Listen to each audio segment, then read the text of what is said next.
کہ ہمارے درمیان وہ شخصیت جلوگر ہے کہ جو بلا شبہ روحانی شخصیت بھی ہے اور علمی شخصیت بھی ہے، اور خطاب کے میدان میں اللہ تعالیٰ نے وہ ملکہ انہیں عطا فرمایا ہے کہ پاکستان اور بیرون پاکستان میں آپ کے خطاب کا طوطی بولتا ہے۔ گجرات باولی شریف کے سجادہ نشین حضرت قبلہ صاحبزادہ غلام بشیر نقشبندی صاحب دامت برکاتہ العالیہ یا تشریف آوری ہم سب کے لیے باعث مسرت ہے۔ میں صرف یہی گزارش کروں گا کہ حضرت صاحب کا خطاب جب ہوگا تو خطاب کے فوراً بعد حضرت صاحب خود ہی جو ہے صلاۃ السلام کے اناؤنس کریں گے، اور کھڑے کھڑے ہی صلاۃ السلام کے بعد ہم دعا بھی کر لیں گے انشاءاللہ۔ میں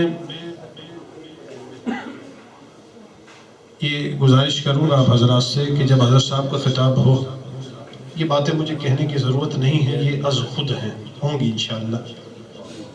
آپ یہ خیال میں رکھیے گا کہ ملک پاکستان کے جید علماء اور خطباء میں آپ شامل ہیں۔ قبلہ آپ کی زبان مبارک سے جو کلمات ادا ہوں وہ ہم سب کے لیے مشعل راہ ہیں، انہیں اپنے دل و دماغ میں بسائیں اور اس پہ عمل بھی کریں۔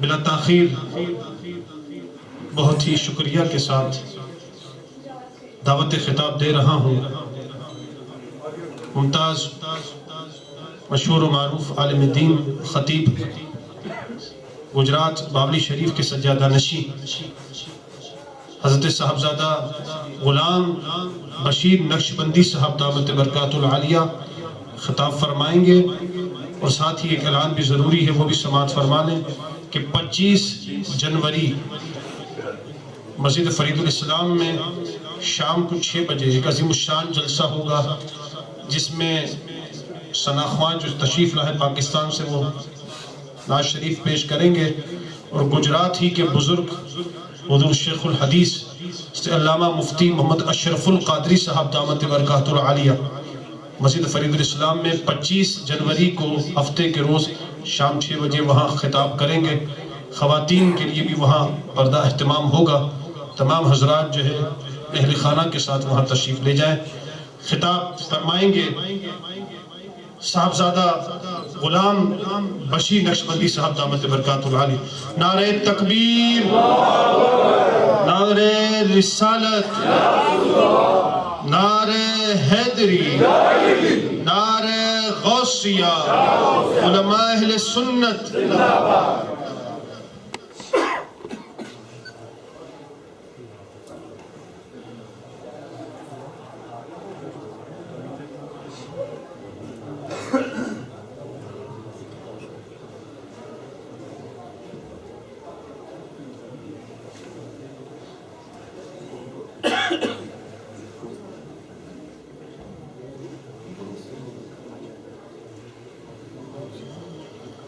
الحمدللہ رب العالمین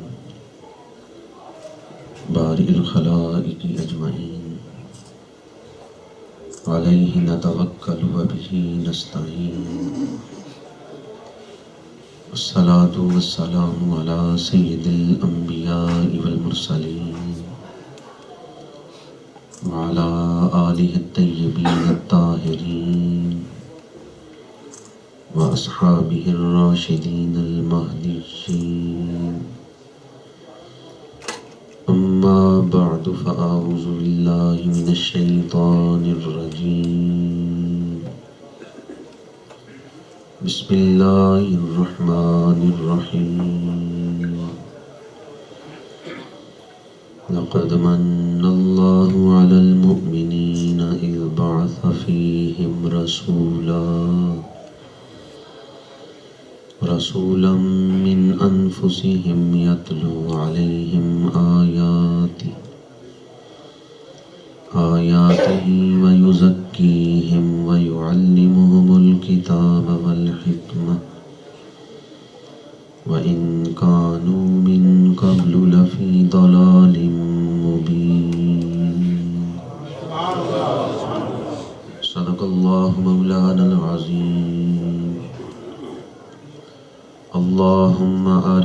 الحق حقا وارزقنا اتباعه وأرنا الباطل باطلا وارزقنا اجتنابه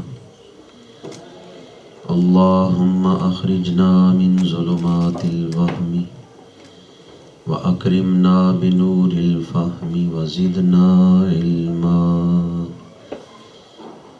إن الله وملائكته يصلون على النبي يا أيها الذين آمنوا صلوا عليه وسلموا تسليما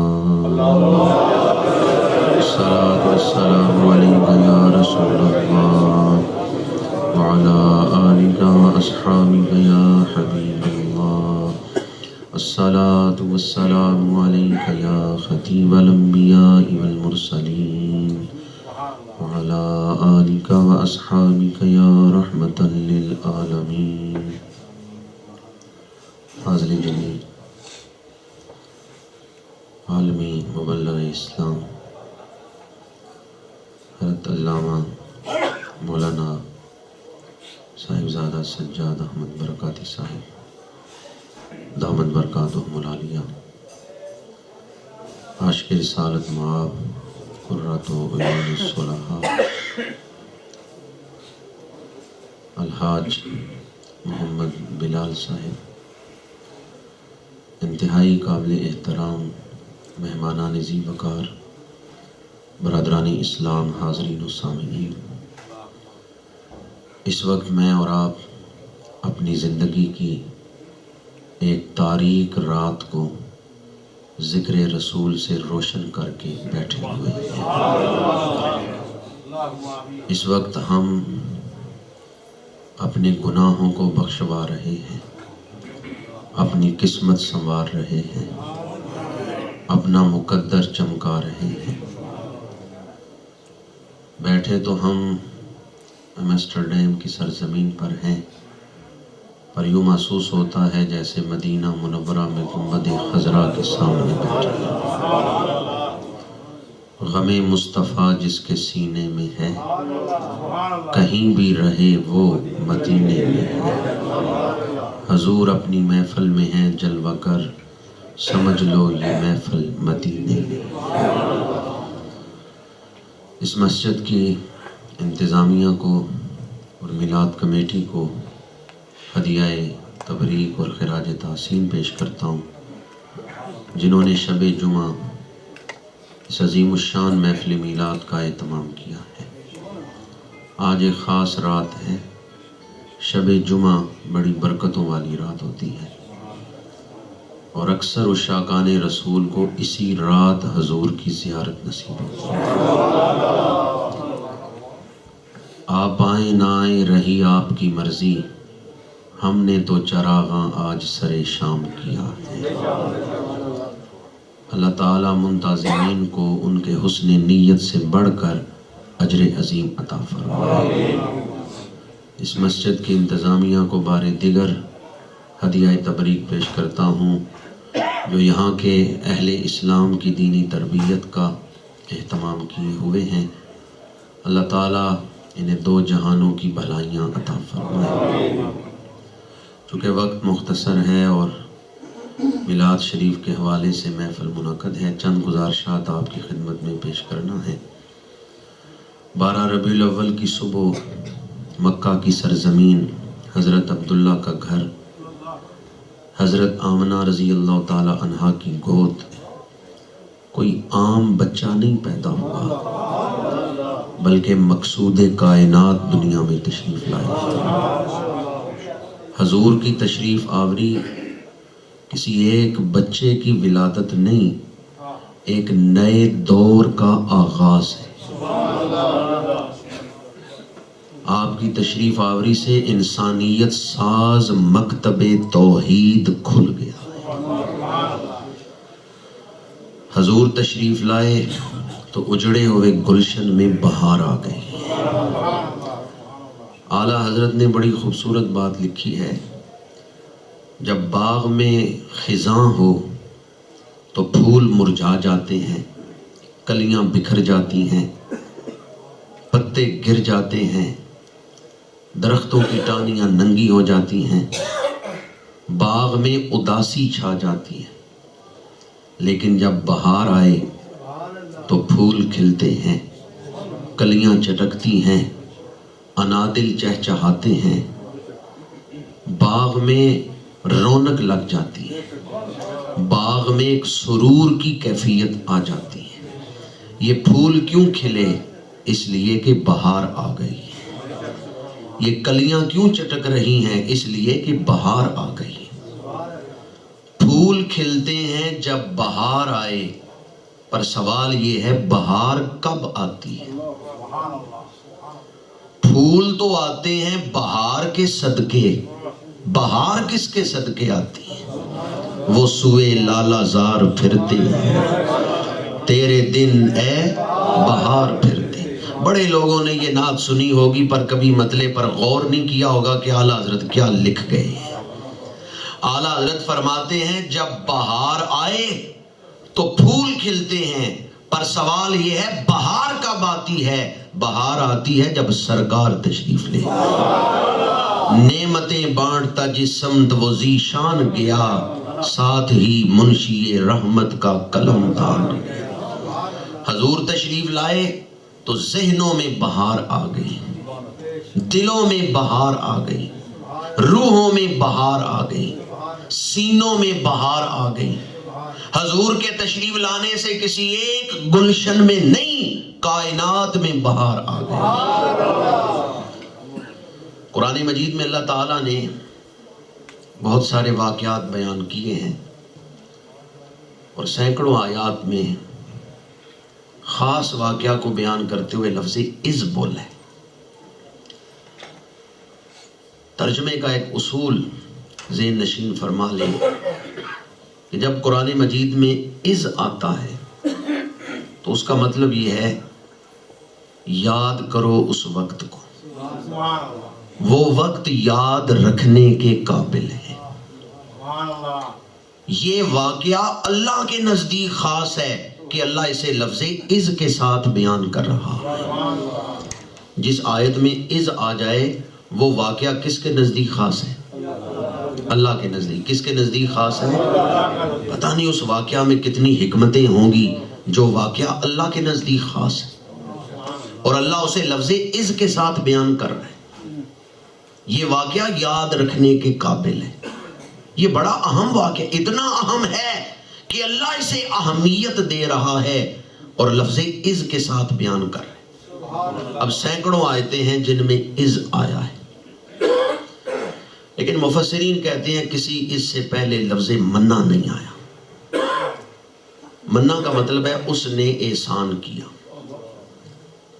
تو اگر کسی آیت میں یہ دو لفظ اکٹھے آ جائیں، منا اور اذ، تو پھر اس کا مطلب یہ ہے کہ یہ واقعہ اللہ کے نزدیک صرف خاص نہیں بلکہ خاص الخاص واقعہ۔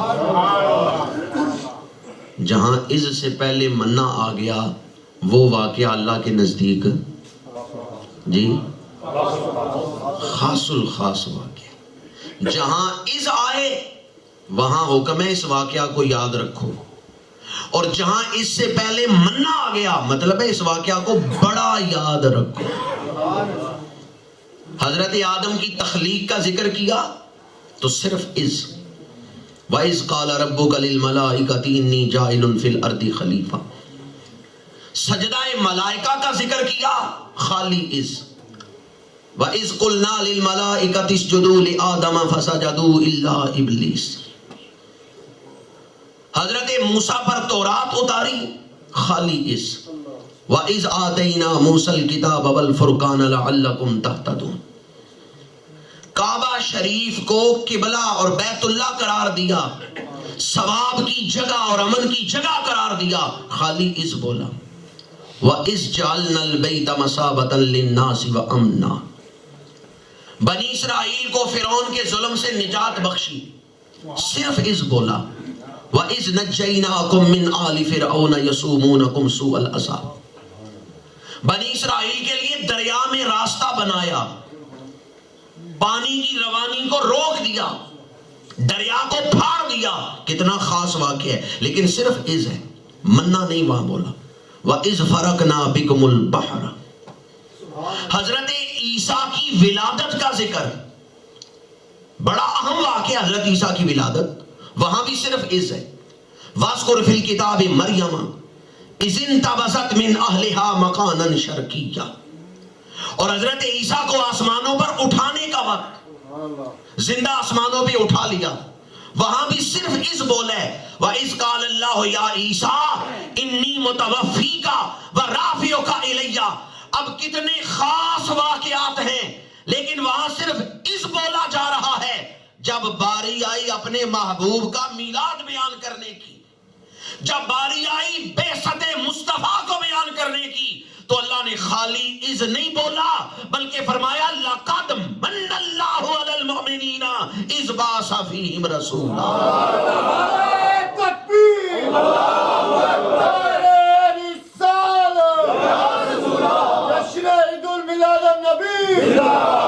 میں نے آپ کے سامنے چند آیتیں پڑھی، بڑے خاص واقعات ان میں ہیں، لیکن صرف اس حضرت آدم کو خلیفہ بنایا، خاص واقعہ ہے، سجدہ کروایا فرشتوں سے، خاص واقعہ ہے، قوم موسیٰ کو فرعون کے ظلم سے نجات بخشی، خاص واقعہ ہے، حضرت عیسیٰ کی ولادت خاص واقعہ ہے، حضرت عیسیٰ کو آسمانوں پہ اٹھا لیا، خاص واقعہ ہے، وہاں صرف اس بولا ہے، اور جب باری آئی حضور کی ولادت کی، فرمایا لَقَدْ مَنَّ اللَّهُ عَلَى الْمُؤْمِنِينَ۔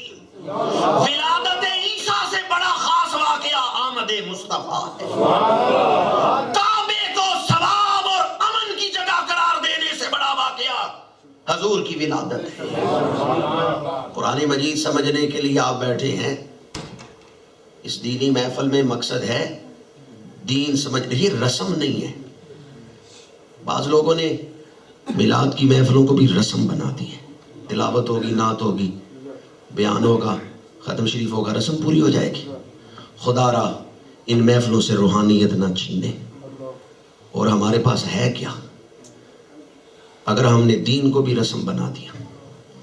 اب ذرا غور کریں، کوئی بھی بندہ بات کرتا ہے تو ذہن کسی ایک رخ پہ پھرتا ہے، لفظوں سے ذہن کسی رخ کی طرف مڑ جاتا ہے، تو بولنے والا سوچتا ہے میں نے ذہن کہاں پھیرنے تاکہ لفظ وہ بولوں۔ اب اللہ تعالیٰ نے کیوں یہ لفظ بولے لَقَدْ مَنَّ اللَّهُ عَلَى الْمُؤْمِنِينَ؟ اللہ قرآن پڑھنے والوں کا ذہن کہاں لانا چاہتا ہے؟ اللہ تعالیٰ نے اپنے کلام میں یہ لفظ کیوں منتخب کیے؟ کتنا سجا ہوا کلام ہے، ذرا غور کریں میں کیا کہہ رہا۔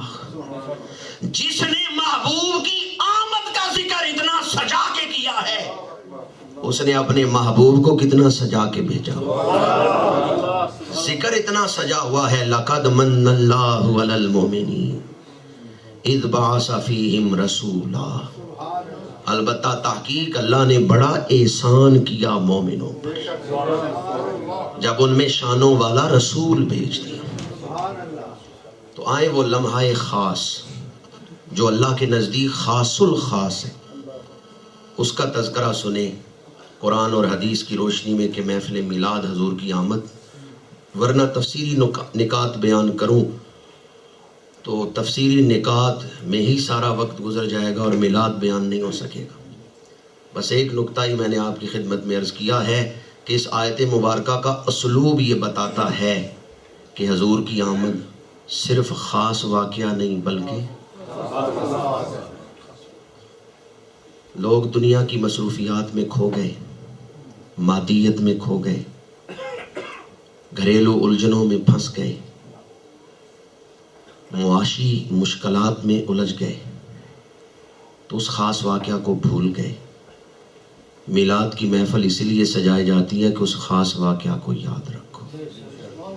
تو یہ محفل منشاء قرآن کے عین مطابق ہے، کیونکہ قرآن اس واقعہ کو یاد رکھنے کا تقاضا کرتا ہے۔ تو یہ محفل میلاد منشاء قرآن کے عین مطابق ہے۔ آئیں ذرا اللہ کے اس احسان کا تذکرہ سنیں۔ جس مہینے حضور کی ولادت ہوئی وہ مہینہ بڑی شان والا، جس شہر میں ولادت ہوئی وہ شہر بڑی شان والا۔ آج دنیا میں کون سا شہر ایسا ہے جس کی طرف کروڑوں آدمی روزانہ ہاتھ باندھ کے کھڑے ہوتے ہیں اور ادھر منہ کرنے سے پہلے اپنا منہ دھوتے ہیں پھر ادھر منہ کرتے ہیں؟ دنیا میں کون سا شہر ہے؟ مکہ شریف، جہاں حضور کی ولادت ہوئی ہے۔ بیت اللہ شریف اسی شہر میں۔ آج بھی پوری دنیا میں کروڑوں انسان پہلے منہ دھوتے ہیں پھر اس شہر کی طرف منہ کر کے کھڑے ہوتے ہیں۔ آپ اس وقت کی شہر کی طرف منہ کر کے بیٹھے ہوئے ہیں۔ یہ شہر ولادت رسول ہے۔ بندے کے پاس اور کوئی عمل نہ ہو، مکہ شریف مدینہ منورہ کی محبت اس کے دل میں ہو، انشاءاللہ ایمان پہ خاتمہ ہو جائے گا۔ جس شہر میں ولادت ہوئی وہ شہر بڑی شان والا، اور جس خاندان میں ولادت ہوئی وہ خاندان بڑی شان والا۔